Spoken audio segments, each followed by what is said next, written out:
1h em ponto. Olá, boa tarde. Estou chegando mais uma vez na tela da sua Fonte TV com o Tarde News para trazer para você os fatos mais relevantes. E as nossas principais pautas são educação, segurança pública e até mesmo economia. Fique à vontade para mandar a sua sugestão de pauta, interagir comigo pelo nosso WhatsApp.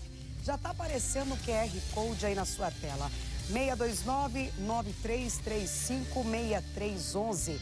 99335-6311. Uma excelente quinta-feira para você e acompanhe agora comigo os destaques de hoje. Combate à corrupção. Prefeitura de Porangatu é investigada por desvio de recursos públicos na área da saúde. Estão sendo cumpridos hoje 10 mandados de busca e apreensão em vários hospitais da cidade, na Prefeitura de Porangatu e na Secretaria Municipal de Saúde. Ameaça de atentado. Menor é apreendido por anunciar massacre em escola de Aparecida. Mês de conscientização. Saiba os riscos do sedentarismo. Dados do Instituto Brasileiro de Geografia e Estatística, o IBGE, apontam que mais da metade da população brasileira com mais de 18 anos é insuficientemente ativa. Confira também. Março Azul Marinho destaca a importância da prevenção, diagnóstico e tratamento precoce do câncer de intestino. Hoje sabemos que o câncer coloretal é a segunda principal causa de câncer em homens e mulheres. Apesar de poder acometer qualquer faixa etária, essa incidência aumenta bastante a partir dos 45 anos. A edição do Tarde News desta quinta-feira está começando.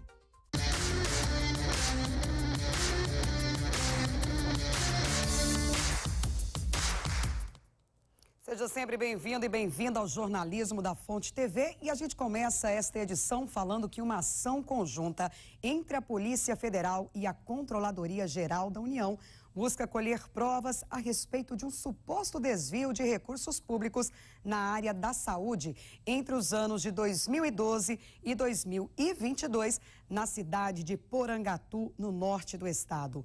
Ao todo, estão sendo cumpridos 10 mandados judiciais de busca e apreensão no município. Sobre este assunto, vamos acompanhar agora um vídeo do delegado de Polícia Federal, Dr. Rafael Valadares. A operação de hoje investiga supostas irregularidades no âmbito da Prefeitura de Porangatu.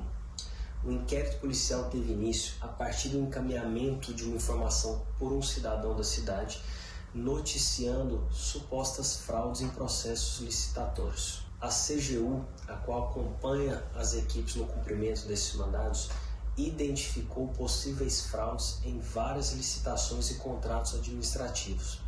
Estão sendo cumpridos hoje 10 mandados de busca e apreensão em vários hospitais da cidade, na Prefeitura de Porangatu e na Secretaria Municipal de Saúde. O objeto dessas licitações seriam a prestação de exames laboratoriais a pacientes internados em alguns hospitais da cidade. Os investigados podem responder por associação criminosa e crimes licitatórios. A investigação policial identificou movimentação atípica de um dos sócios dessas empresas, conluio entre esses sócios, inclusive doações eleitorais aos supostos envolvidos, gestores do referido município.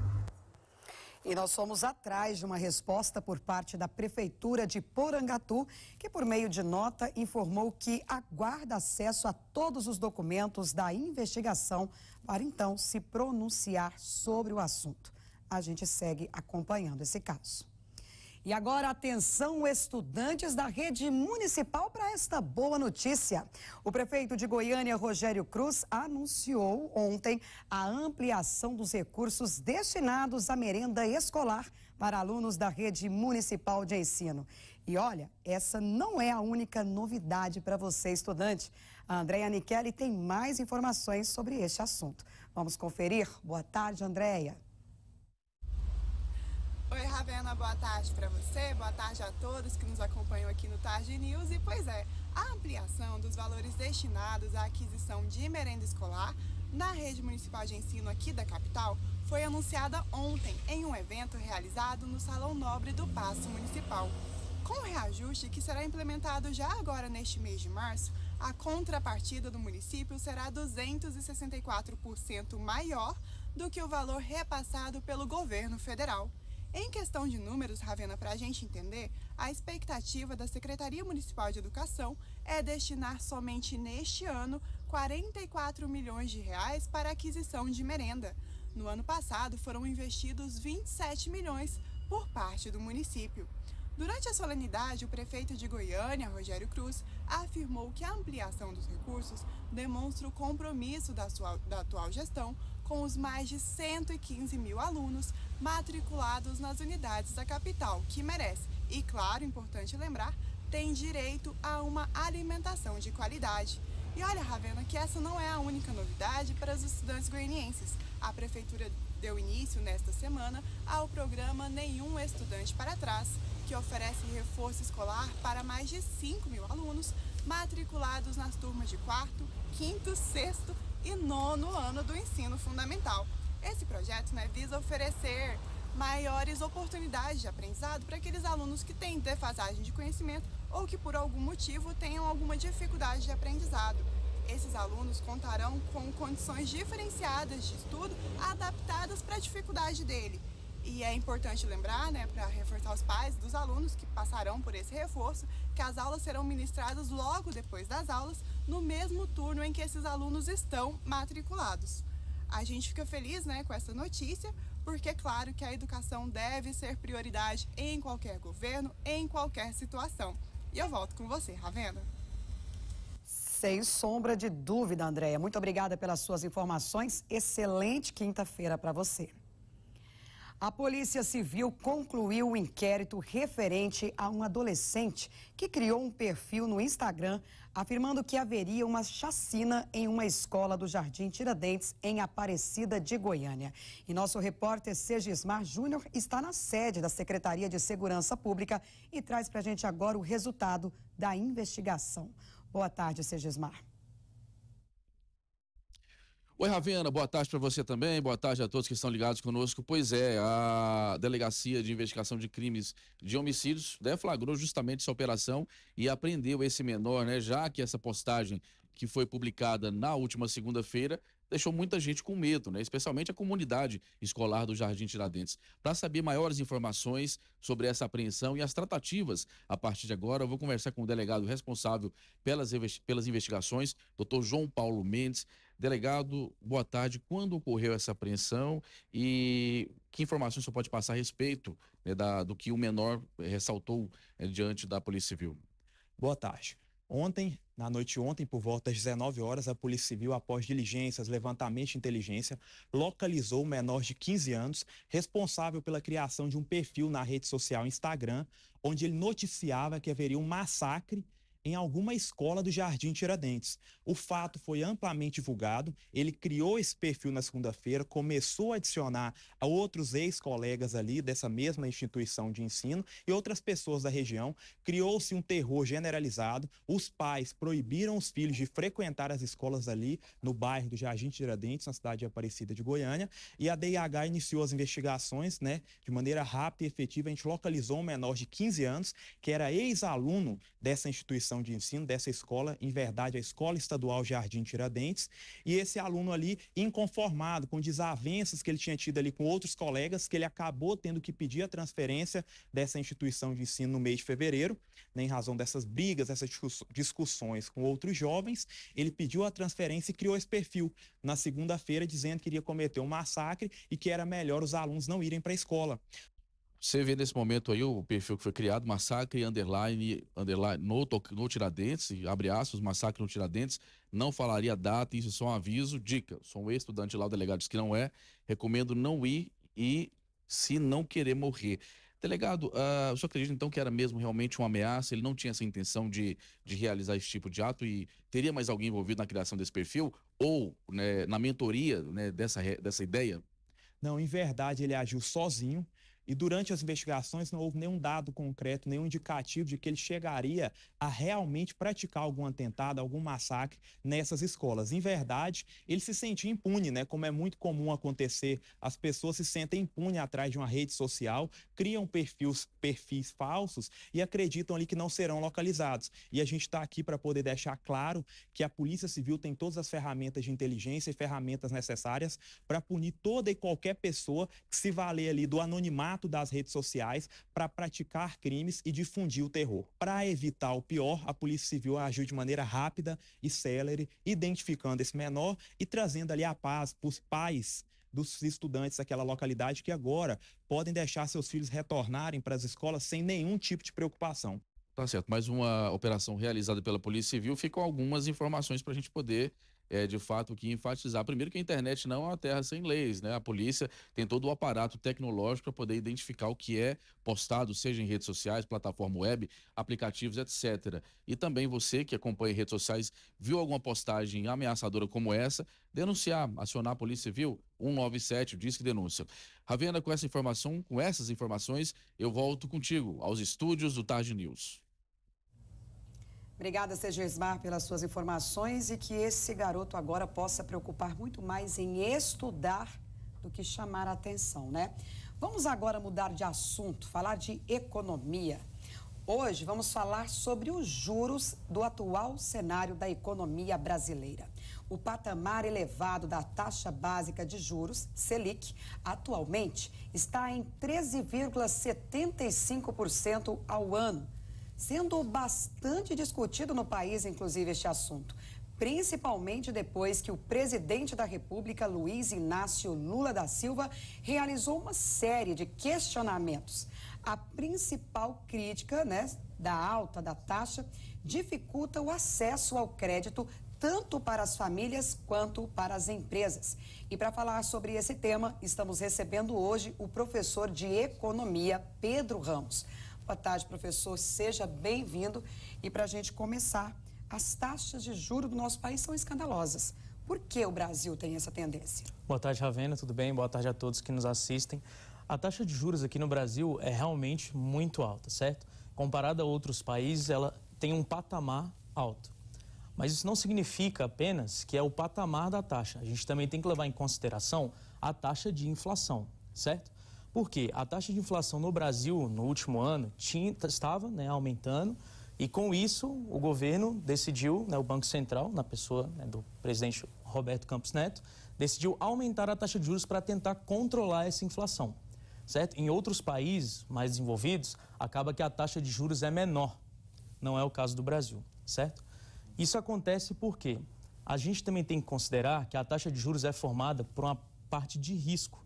O nosso país, por conta das instituições e os próprios investidores internacionais acreditam que isso é algo que tem que se levar em conta, acaba aumentando a taxa de juros por conta disso. Então, elas são escandalosas por conta disso. Você tem um aumento da taxa de juros por conta do prêmio de risco, que é o que a gente chama de risco, na linguagem popular, e também por conta dessa alta inflacionária que estava acontecendo no ano passado e agora está cada vez mais diminuindo. Professor, o presidente pode intervir de alguma maneira, fazendo com que o Banco Central Brasileiro reveja sua posição e inicie a redução da Selic? Antes, no modelo antigo, a gente tinha um Banco Central dependente do governo. Hoje não funciona assim. Hoje a gente possui a independência do Banco Central, é um regime, tem pessoas que defendem esse regime, tem pessoas que não defendem esse regime. Então fica justamente nessa questão. O presidente da República, ele não tem essa autonomia de intervir diretamente na decisão da taxa de juros. Essa decisão fica justamente por conta do Banco Central. Porém, o Copom, que é o Conselho de Política Monetária, é onde decide a taxa de juros. O ministro da Fazenda, que é o Fernando Haddad, faz parte desse comitê e por isso também leva a visão do presidente. Ele não tem necessariamente o poder de vetar alguma taxa ou indicar qual será a taxa, mas com certeza entra na discussão todo o arcabouço que o Lula, presidente da República, leva em relação à taxa de juros. Qual a previsão da economia para este semestre? Para esse semestre, a gente estava com uma previsão específica de aumento da taxa de juros. O Roberto Campos Neto já tinha indicado que ia manter a taxa de juros alta em 3,75%. Porém, agora, com os últimos acontecimentos recentes, né, de domingo, que aconteceu nos Estados Unidos com a quebra do banco do SVB, que é o Silicon Valley Bank, com essa quebra bancária, é capaz que os Estados Unidos reduza a taxa de juros ou até mesmo mantenha o mesmo patamar até o fim do ano. Com isso, é capaz que o nosso cenário também seja de redução da taxa de juros. A gente tem uma taxa de juros hoje, como já foi informado pela Ravena, de 13,75 ao ano. Porém, esse cenário pode cada vez mais diminuir e chegamos às previsões, né, de mercado que ela chegue a 12,50. Eu ainda acredito que ela chegue ao fim do ano até mais abaixo do que isso por conta dos acontecimentos recentes que vão fazer com que a taxa de juros menor na economia faça o crescimento por meio de investimento, né, por meio de consumo. Com essa taxa alta, infelizmente, o crescimento econômico fica um pouco segurado nessa questão. O que faz a Selic subir ou cair? A Selic, ela é baseada em diversas questões, certo? A primeira é justamente esse cenário internacional. Então, o Brasil se antecipou ao cenário internacional e aumentou bastante os juros no ano passado, certo? Esse aumento de juros foi justamente para tentar evitar essa alta da inflação. Com a guerra na Ucrânia, né, que espero que todos já estejam sabendo sobre isso, com a guerra na Ucrânia, aconteceu essa alta dos juros da inflação na Europa, por conta da questão de custo de energia e tudo mais.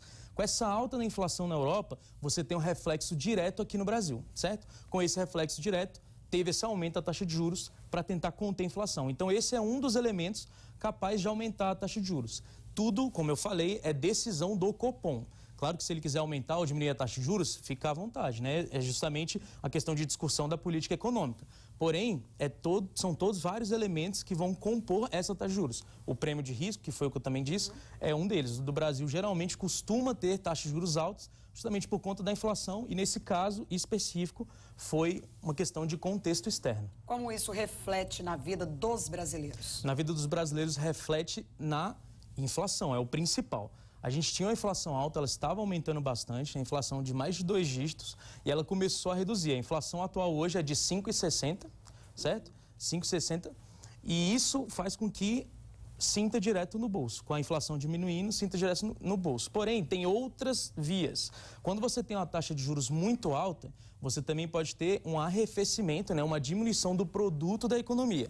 Isso afeta também o desemprego, isso afeta a própria decisão, né, do empresário de contratar novas pessoas, acaba não conseguindo pegar investimentos facilitados para fazer obras de infraestrutura ou aumentar uma fábrica específica. Então, isso também impacta tanto na sua vida pessoal, como algumas demissões, alguma coisa desse tipo, e também no crescimento da economia e na inflação. Então, impacta em vários setores. Impacta até mesmo na taxa de câmbio, que a gente percebe que está tendo uma estabilizada, às vezes ela aumenta, às vezes diminui. Então, justamente impacta em vários setores. Conversamos com o professor de Economia, Pedro Ramos. Muito obrigada pela sua participação. Ótima tarde e até a próxima. Eu que agradeço, Ravena. Muito obrigado pela oportunidade. 1h18, nós vamos para um rápido intervalo, mas continue com a gente porque daqui a pouco vamos falar sobre a prevenção, diagnóstico e tratamento precoce do câncer de intestino. Além disso, nós preparamos uma reportagem especial para chamar a atenção aos riscos do sedentarismo. A gente volta já já.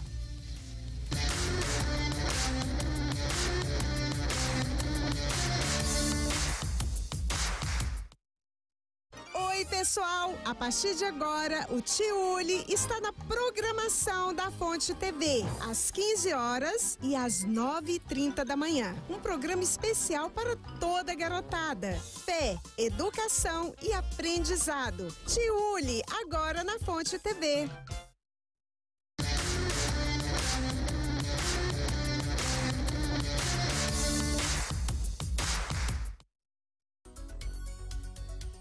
A previsão do tempo para sexta-feira em Goiânia, a mínima é 20, a máxima 28 graus. O dia segue encoberto com chuvisco. Para Brasília, a mínima é 18, a máxima 27 graus. Sol com algumas nuvens. Chove rápido durante o dia e à noite. Para Itumbiara, a mínima é 22 e a máxima 27 graus. Sol com muitas nuvens durante o dia, período de nublado com chuva a qualquer hora. Para Caldas Novas, a mínima é 20, a máxima 31 graus. Sol entre nuvens com possibilidade de pancadas de chuvas.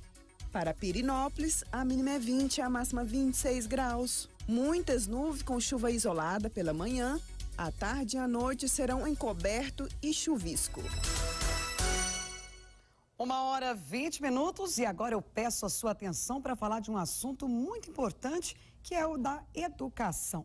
Já pensou em mudar de vida com uma faculdade que é muito mais tech? E não é qualquer faculdade, não. São as melhores graduações tecnológicas e de engenharias do mercado goiano. Eu estou falando da Faculdade Senai, onde você encontra o melhor do ensino teórico, prático e tecnológico para transformar o seu futuro.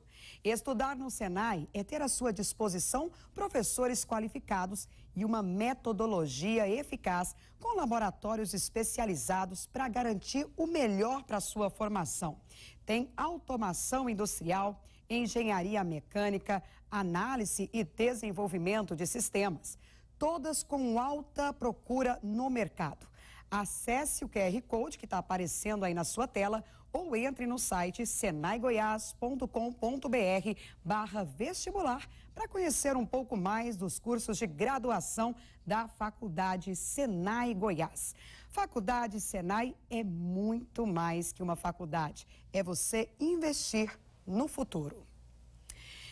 E agora, gente, vamos falar de saúde. O Março Azul Marinho, que é voltado para a prevenção, diagnóstico e tratamento precoce do câncer de intestino ou colo retal, que, segundo o Instituto Nacional do Câncer, é um dos 3 tipos de cânceres que mais atingem os brasileiros. Ainda de acordo com o INCA, em 2020, cerca de 50 mil pessoas receberam o diagnóstico do câncer coloretal e cerca de 20 mil óbitos por causa da doença foram registrados.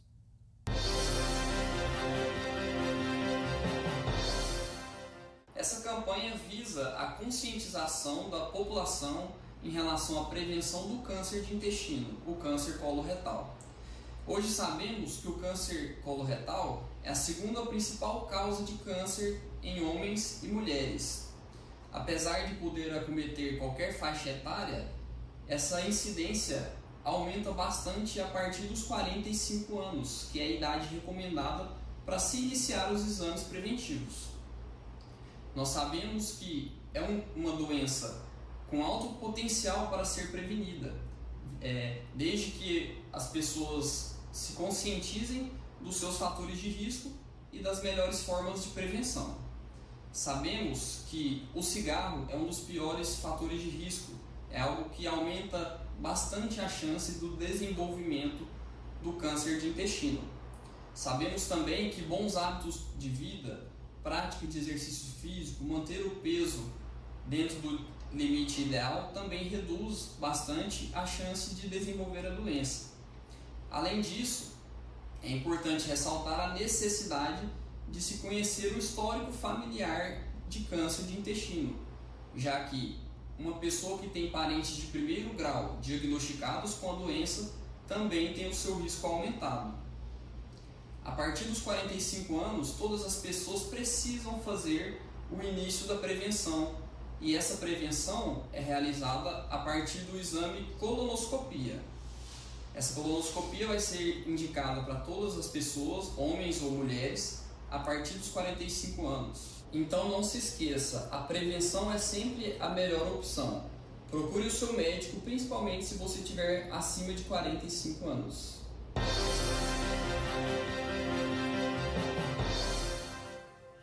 O mês de março também é celebrado o Dia Mundial de Combate ao Sedentarismo. A data visa chamar a atenção para os riscos de ficar parado. Há 15 anos, a enfermeira Oneida viu a qualidade de vida melhorar e muito com uma atitude simples: começar a praticar exercícios. Eu treino aos 15 anos praticamente. Na pandemia não parei, continuei treinando, porque é resultado, é disciplina e foco, né?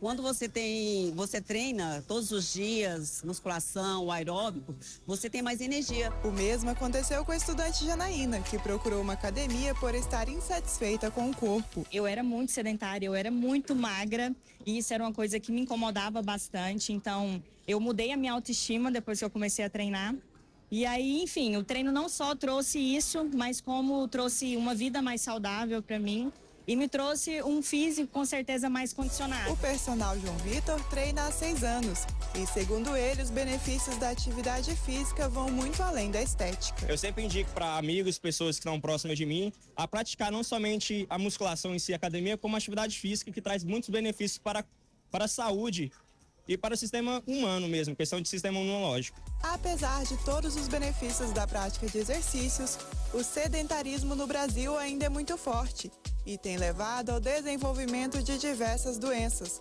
como diabetes, hipertensão, obesidade, entre outras. Dados do Instituto Brasileiro de Geografia e Estatística, o IBGE, apontam que mais da metade da população brasileira com mais de 18 anos é insuficientemente ativa. Mas a parcela da população que mais preocupa as autoridades de saúde é a das pessoas com mais de 60 anos de idade. Nesta faixa etária, a taxa de sedentarismo sobe para quase 60%. Para este personal, antes de dar início a alguma atividade física, no entanto, é preciso levar alguns aspectos em conta. Antes de mais nada, é importante que você passe por uma bateria de exames, para que a gente faça uma avaliação prévia da sua saúde, das suas condições.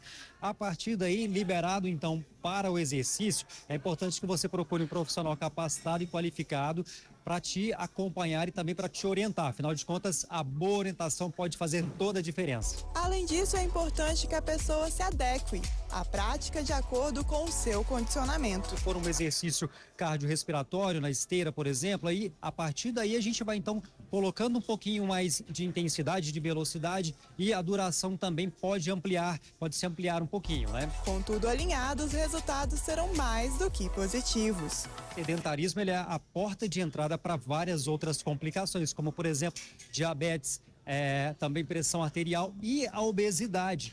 E levando em consideração que o nosso corpo tem mais de 600 músculos, mais de 200 ossos e um conjunto extraordinário de articulações, é só pensar que isso não foi feito para ficar sentado no sofá por várias horas ou mesmo atrás de um computador. Vale ressaltar ainda que dados da Organização Mundial de Saúde apontam que as doenças relacionadas ao sedentarismo matam 300 mil pessoas por ano no Brasil. Portanto, mexa-se. Para se considerar uma pessoa que não é sedentária, nós precisamos praticar em média de 150 a 300 minutos de atividade de atividade moderada durante a semana, e crianças em torno de 60 minutos de atividade física também aeróbica por semana. Portanto, não fique parado, não deixe seu filho parado, sai para poder fazer uma atividade física regular, porque isso, na verdade, é a prevenção de mortes precoces de adultos jovens. Portanto, a dica é clara: abandone o sedentarismo e cuide da sua saúde. Uma mulher deu à luz dentro de um ônibus na madrugada desta quinta-feira na BR-153, em São Luís do Norte. Ela estava com 36 semanas de gestação e viajava de Goiânia com destino a Belém, no Pará. Uma equipe médica da concessionária foi acionada para prestar socorro à mulher assim que ela entrou em trabalho de parto. O bebê estava em posição contrária ao habitual e teve uma parada respiratória ao nascer e precisou ser reanimada. Mãe e filha foram levadas ao hospital da região, onde estão internadas em observação. A gente sabe que, às vezes, acontece de homens colocarem soníferos e drogas nas bebidas de mulheres. Mas o contrário também acontece. Uma mulher deu boa noite Cinderela para um homem que conheceu na internet. E depois disso, sabe o que ela fez? Furtou a residência da vítima. O caso aconteceu no dia 8 de janeiro deste ano. As imagens registradas pela câmera de segurança da rua que a vítima mora mostram o momento em que a mulher chega na residência acompanhada do homem que tinha conhecido pela internet. Ela entra com ele no local por volta das 16h20 da tarde. Dentro do imóvel, ela dopa a vítima com um sonífero, conhecido como Boa Noite Cinderela.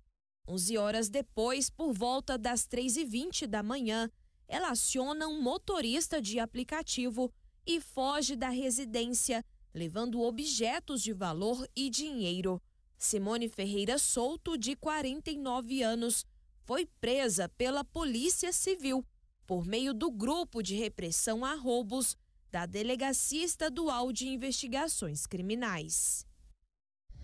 1h30, o Tarde News fica por aqui. Muito obrigada pela sua companhia. Uma quinta-feira perfeita, sem defeito para você. Fique agora com o melhor do esporte com o programa Bola na Rede. Amanhã eu te espero novamente. Até lá. Tchau.